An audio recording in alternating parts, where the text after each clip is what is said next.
Boa noite, tudo bem com vocês? Hoje eu vou estar passando para vocês a terceira aula sobre seitas e heresias e a gente vai estar hoje encerrando o quarto módulo, tá? E eu peço que vocês estejam anotando as dúvidas de vocês, ok?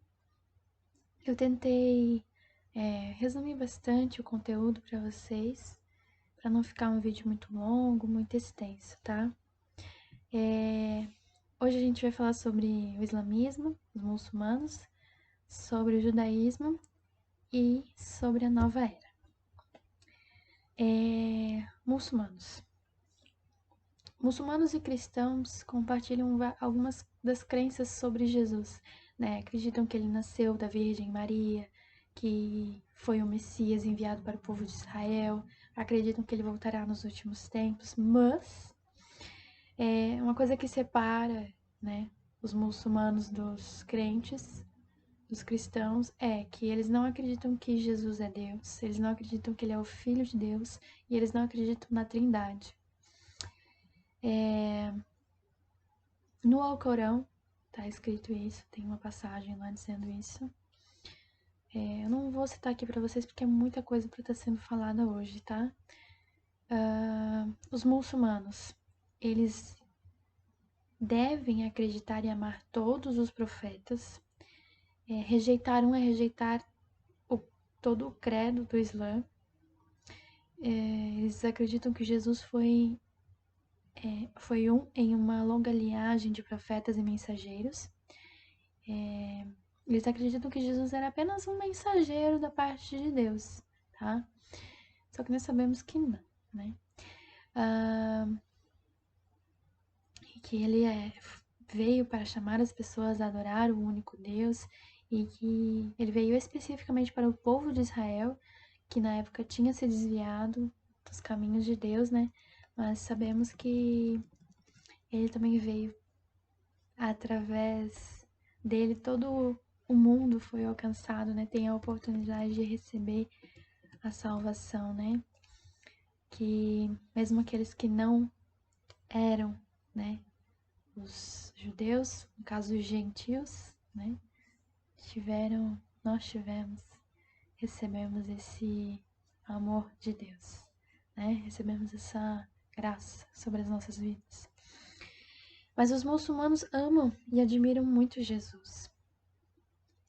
E vamos ver aqui um pouquinho a história de Jesus através das fontes islâmicas, para entender como e por que seu lugar no Islã é tão significativo.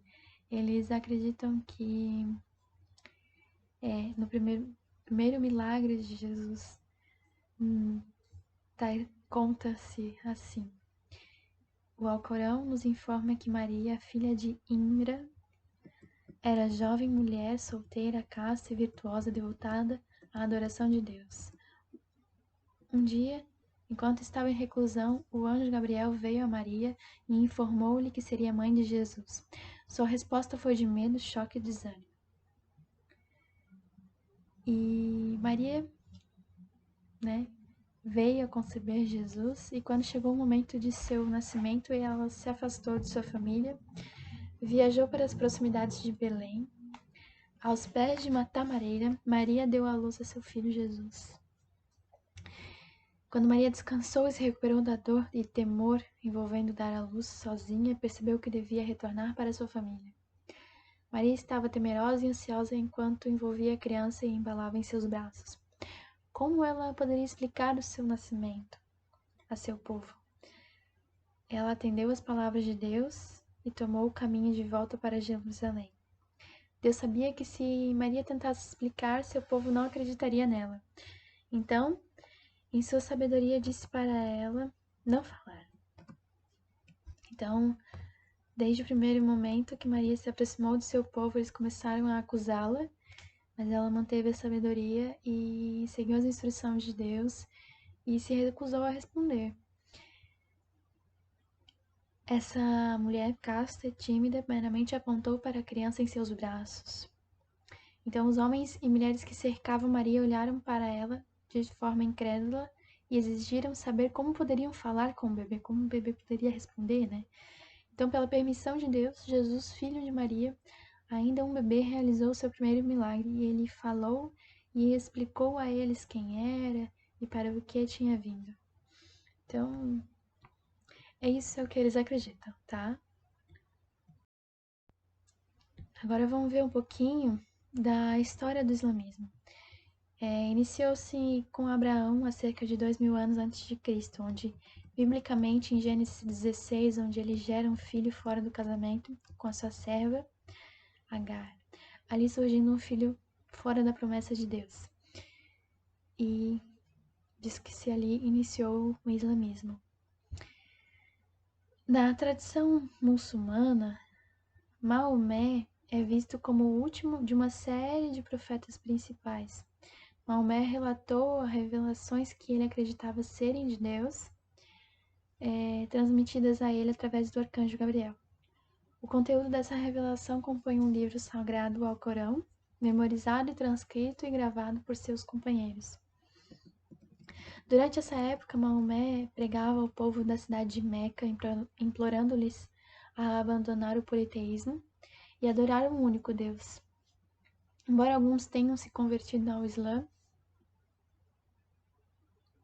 Maomé e seus seguidores foram perseguidos pelas autoridades de Meca. A elite de Meca acreditava que Maomé iria desestabilizar a ordem social através da pregação de uma religião monoteísta, da igualdade racial e do processo de dar ideias aos pobres e seus escravos. Depois de 12 anos de perseguição de muçulmanos pelos habitantes de Meca, Maomé e sua família e os primeiros muçulmanos realizaram a mudança para a cidade de Medina. Lá, os convertidos de Medina e os migrantes de Meca, Maomé estabeleceu a sua autoridade política e religiosa. Um Estado foi estabelecido em conformidade com a jurisprudência econômica islâmica. Então, surgiu ali um Estado. E as duas grandes vertentes dos muçulmanos são as denominações sunitas ou xiitas, onde existem diferentes gritantes entre as duas. Os sunitas, a maior denominação do Islã, representa entre 75% a 90% de todos os muçulmanos e são conhecidos pelo nome Al-Suda. Eu acredito que eu tenha pronunciado certo, mas talvez não. Então, se tiver curiosidade, pergunta pra mim no WhatsApp e eu mando escrito certo, tá, gente? É que eu realmente não sei como se pronuncia. Que esse nome significa povo de tradição. Então, eles são povo de tradição forte, assim, sabe? Que eles seguem à risca aquelas tradições. E os contos, ações e características pessoais de Maomé são preservados nessas tradições em 6 grandes livros.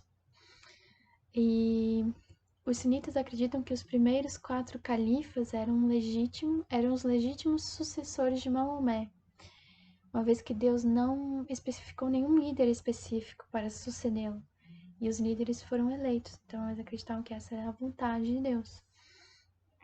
E os sunitas acreditam que qualquer um que é justo e correto pode ser um califa, mas eles têm de agir de acordo com o Alcorão, a exemplo de Maomé, e dar ao povo os seus direitos. Já os xiitas constituem entre 10% a 20% dos muçulmanos e são o segundo maior do ramo do islamismo. Enquanto os sunitas acreditam que um califa deve ser eleito pela comunidade, os xiitas acreditam que Maomé indicou o seu genro como sucessor e apenas certos descendentes desse genro poderiam ser líderes. Como resultado disso, eles acreditam que este foi o primeiro imame, que é sacerdote, líder, né? Rejeitando a legitimidade dos califas muçulmanos anteriores, que foram eleitos, né? É uma das religiões que mais cresce no mundo atual. Os anjos são considerados pelos muçulmanos como seres que nos cuidam e nos acompanham todos os dias, substituindo na Bíblia o poder do Espírito Santo. Mas não são filhos de Deus, é somente seres de proteção. Eles acreditam na existência de jinis, não sei se pronunciei certo. Se tiver curiosidade, pergunta que eu mando no WhatsApp escrito certinho. espíritos que habitam o mundo natural e podem influenciar os acontecimentos. Ao contrário dos anjos, eles possuem vontade própria. Uns são bons, outros são maus, sendo que os maus se dedicam à prática do mal contra os seres humanos. O islamismo ensina que Deus revelou sua vontade à humanidade através de profetas. Para os muçulmanos, a lista dos profetas inclui Abraão, Moisés, Jesus, entre outros. Segundo as crenças islâmicas, o dia do julgamento final é o momento em que cada ser humano será ressuscitado e julgado na presença de Deus pelas ações que praticou. Os seres humanos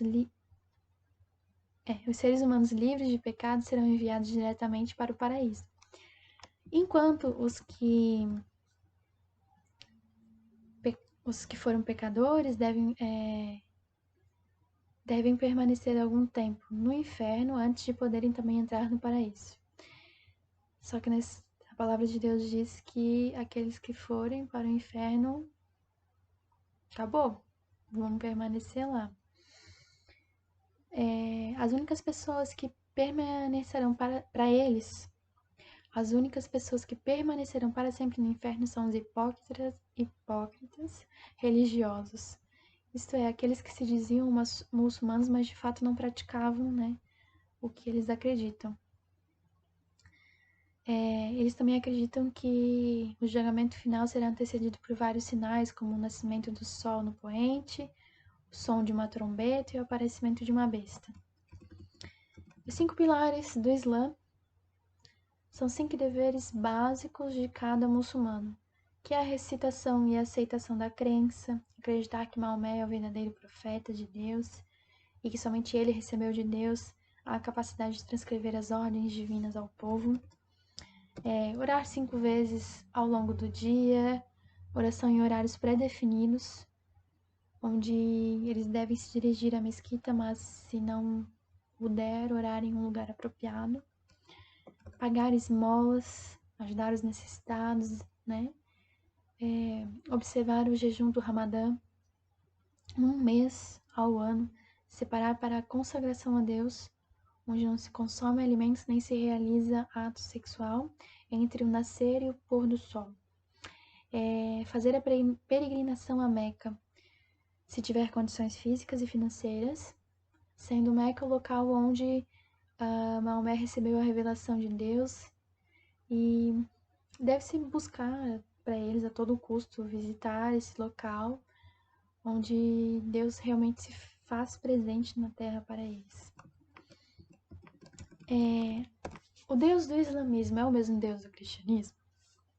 As duas maiores religiões do mundo em número de adeptos são o cristianismo e o islamismo, e estão ligadas historicamente pela história dos hebreus, né? O povo hebreu, segundo as escrituras judaicas, foi iniciado por um nômade chamado Abraão, como a gente já falou aqui, por volta de 2000 anos antes de Cristo. E Abraão teve 2 filhos, Isaac e Ismael. Acredita-se que de Isaac vieram os atuais judeus e de Ismael vieram os atuais povos árabes. A tradição monoteísta de Abraão é de onde veio o judaísmo, que mais tarde culminou no cristianismo, né? E os povos árabes, cerca de 600 anos depois de Cristo, iniciaram o islamismo através de certas interpretações dos escritos judaicos e cristãos e novas revelações que teriam sido dadas a Maomé. Teoricamente, as religiões abraâmicas, ou seja, o judaísmo, o cristianismo e o islamismo possuem o mesmo Deus, né? Começou da mesma forma, digamos assim, né? Como objetivo de oração, eles têm o mesmo Deus. Mas o islamismo possui ideias radicalmente diferentes das cristãs e sobre o próprio conceito de Deus. Então a gente percebe que essas religiões não adoram o mesmo Deus, porque nós sabemos que Deus é um Deus de amor, que nos ama, que nos deu a salvação, pela graça dele nós somos salvos, né? Mas para eles não, para eles a salvação vem a partir de obras. Eles também não acreditam na Trindade, que Jesus faz parte da Trindade. Então, existem essas diferenças, né? Apesar de ter começado lá com o mesmo povo hebreu, né? Existe essa diferença. Agora eu vou falar um pouquinho sobre o judaísmo. É uma religião, definido como uma religião, filosofia e modo de vida do povo judeu, originário da Torá escrita e da Bíblia hebraica e explorado em textos posteriores como o Talmud. É considerado pelos judeus religiosos como a expressão do relacionamento e da aliança desenvolvida entre Deus e os filhos de Israel. Deus revelou as suas leis e mandamentos a Moisés no Monte Sinai, na forma de uma Torá escrita e oral. Os judeus são um grupo etno-religioso e incluem aqueles que nasceram judeus ou foram convertidos ao judaísmo. Existem 3 grupos importantes: o judaísmo ortodoxo, o judaísmo conservador e o judaísmo reformista. A doutrina deles existem várias formulações das crenças judaicas, a maioria das quais com muito em comum entre si, mas divergem em vários aspectos. Uma comparação entre várias dessas formulações mostra um elevado grau de tolerância pelas diferentes perspectivas teológicas, né? Eles têm uma grande tolerância com as variedades, né? O judaísmo defende uma relação especial entre Deus e o povo judeu, manifesta através de uma revelação contínua de geração em geração, né? A profecia dentro do judaísmo não tem caráter adivinhatório, como assumem outras religiões, mas manifestava-se na mensagem da divindade para com seu povo e o mundo, que poderia assumir o sentido de advertência, muitas vezes, de julgamento, ou revelação quanto à vontade de Deus para os judeus fazerem, né? Ou não fazerem. O entendimento dos conceitos de corpo, alma e espírito no judaísmo varia conforme as épocas, né? Conforme as épocas e as diversas seitas judaicas. Por exemplo, quando nasce um menino, há certo um conceito de fazer a circuncisão, ou com as meninas é outro conceito. Quando o menino alcança a maioridade, tem seus próprios conceitos, né? E também quando morre alguém, existem várias estações ali de luto. Então, eles têm vários conceitos, né, sobre cada estação da vida de uma pessoa. A relação deles com outras religiões. Atualmente, o judaísmo aceita a pluralidade de religiões e prega a obrigação dos cumprimentos da Torá apenas ao povo judeu. Mas eles defendem que certos mandamentos, chamados de leis de Noé, devido a terem sido entregues por Deus a Noé depois do dilúvio, devem ser seguidos por cada ser humano. E apesar do cristianismo defender uma origem judaica, o judaísmo considera o cristianismo uma religião pagã.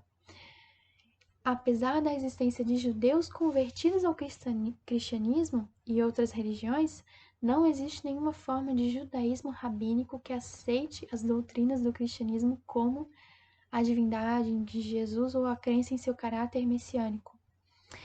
Há movimentos como o judaísmo messiânico que tentam conciliar a crença em Jesus como Messias e a identidade judia, né? Mas acredito que não seja fácil. Algumas ramificações tentam ver Jesus como um profeta ou um rabino famoso, mas é descartada por muitos judeus essa visão. Nova Era. A Nova Era é o cumprimento de sinal bíblico para os últimos dias. As ideias e os objetivos da Nova Era recolhem elementos das religiões orientais, o espiritismo, as terapias alternativas, a psicologia transpessoal, a ecologia profunda, a astrologia, que nós já vimos aqui, lembra? O gnosticismo e outras correntes. Eles os misturam e os comercializam de mil formas, de várias maneiras, proclamando o início de uma nova época para a humanidade. O histórico deles é um movimento que não tem uma data de fundação, nem um fundador ou liderança humana. Seus líderes são seres espirituais. O que podemos reunir como base para o início desse movimento é uma sequência de fatos, que é o primeiro milênio, que começou o movimento gnóstico, que é a união de crenças religiosas e pensamentos filosóficos. Tem, em 1614, Rosa Cruzes, um livro, A Reforma Geral do Mundo, que é defensor da fraternidade universal. Em 1717, teve a Grande Loja Maçônica de Londres, que é uma importante representante do movimento.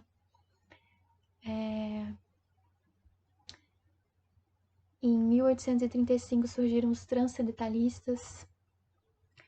Em 1932, o livro O Espírito da Terra é a mudança dos valores humanos para compreender o verdadeiro poder da mente. Em 1940, o livro Admirável Mundo Novo fala de curas paranormais, um novo tipo de governo. Em 1962, teve Beth Nix. Gente, não sei se eu falei certo, esse também é outra coisa que ficar com dúvida. Não achei, fui procurar, não achei. Manda pergunta pra mim, que eu mando por escrito pra vocês, tá? Significa consciência de uma ecologia planetária. Os hippies, né? Amor à natureza, liberdade sexual, paz, nova era de aquário. A anterior era a era de peixes, que era o símbolo do cristianismo. Então agora mudou para eles, né? É uma nova era. E o objetivo da nova era é direcionar o mundo para o estabelecimento do governo do anticristo. Porque vou abrir aqui para vocês. Mateus. Só um instante. Mateus 24, do 24 ao 25. Porque aparecerão falsos profetas e falsos messias que farão milagres e maravilhas para enganar, se possível, até o povo escolhido de Deus. Prestem atenção, eu estou lhes dizendo tudo isso antes que aconteça. Outra passagem para falar para vocês, Efésios 4, do 14 ao 15. Então não seremos mais como crianças, arrastados pelas ondas e empurrados por qualquer vento de ensinamento de pessoas falsas. Essas pessoas inventam mentiras e por meio delas levam outros para caminhos errados. Pelo contrário, falando a verdade com o espírito de amor, cresçamos em tudo até alcançarmos a altura espiritual de Cristo, que é a cabeça, né? A igreja é o corpo, Cristo é a cabeça. Então, a ideologia desse movimento, né? Eu vou falar algumas para vocês. O que é Deus para eles? Para eles, Deus é uma energia universal.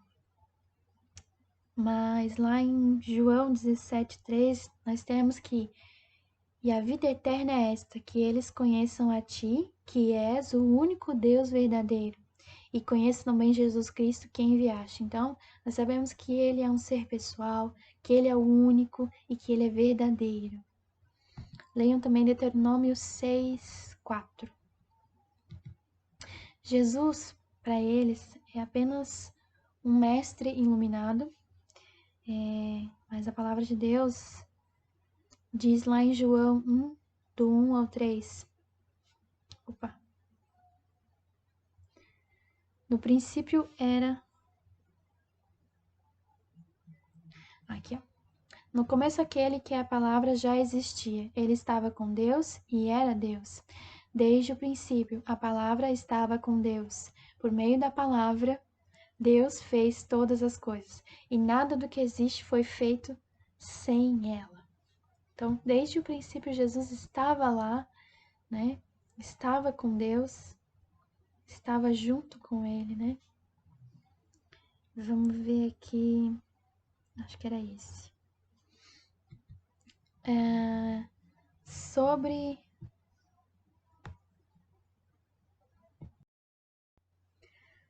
Lúcifer.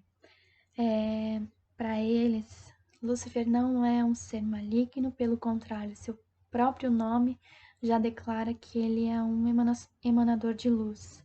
Isso foi falado no segundo congresso sobre a Nova Era, que foi realizado em Florianópolis. Só que lá em Efésios 6:11 diz: vistam-se com toda a armadura que Deus dá a vocês para ficarem firmes contra as armadilhas do diabo. Então ele faz armadilhas, né? Ele é um leão que ruge para nos devorar, procurando alguém para devorar. E lá em João 10:10, o ladrão só vem para roubar, matar e destruir, mas eu vim para que as ovelhas tenham vida e a vida completa. Deus, Jesus, o nosso pastor, veio para que nós, as ovelhas, tenhamos vida e vida completa. Mas Satanás é um ladrão, um enganador.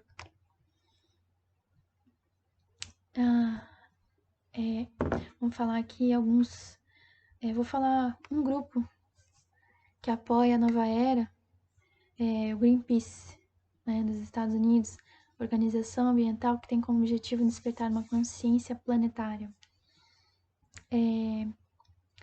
Música New Age, que é um estilo mantra moderado, que através de sintetizadores e aparelhos ultramodernos pode ser considerado uma música futurística, né? E o objetivo é alterar e influenciar o estado de consciência do cérebro. Porque mantra, man significa libertação e tra, mente. Então, libertação da mente. Então, às vezes a gente tem que ter um pouco de cuidado, né?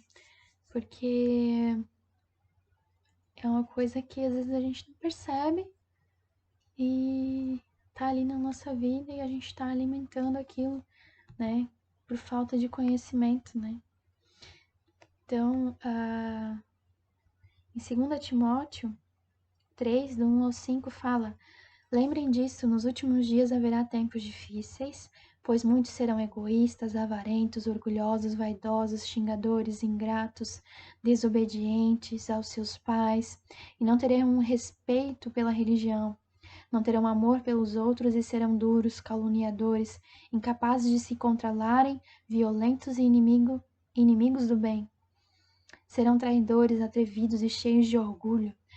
Amarão mais os prazeres do que a Deus. Parecerão ser seguidores da nossa religião, mas com suas ações negarão o verdadeiro poder dela. Fique longe dessa gente. Em Romanos 1, do 26 ao 27, fala: por causa das coisas que essas pessoas fazem, Deus as entregou a paixões vergonhosas. Pois até as mulheres trocam as relações naturais pelas que são contra a natureza, e também os homens deixam as relações naturais com as mulheres e se queimam de paixão uns pelos outros. Homens têm relações vergonhosas uns com os outros e por isso recebem em si mesmo o castigo que merecem por causa dos seus erros. E para encerrar, eu quero ler para vocês Filipenses. Façam tudo sem queixas nem discussões, para que vocês não tenham nenhuma falha ou mancha. Sejam filhos de Deus, vivendo sem nenhuma culpa no meio das pessoas más, que não querem saber de Deus.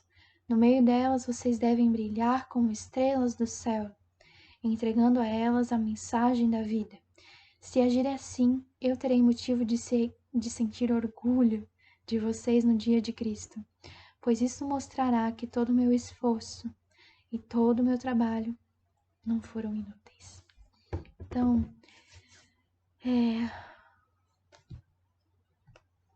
se manter firme, né? Mantenham-se firmes, guardem o coração, guardem a mente de vocês, para estarmos realmente seguindo ao nosso Senhor e glorificando o nome dele e sendo usados como luz nesse mundo, né? Nós somos chamados para ser luz nesse mundo. Essa é a aula. Espero que tenha trazido conhecimento para a vida de vocês. Se ficou dúvida, anotem para perguntar depois.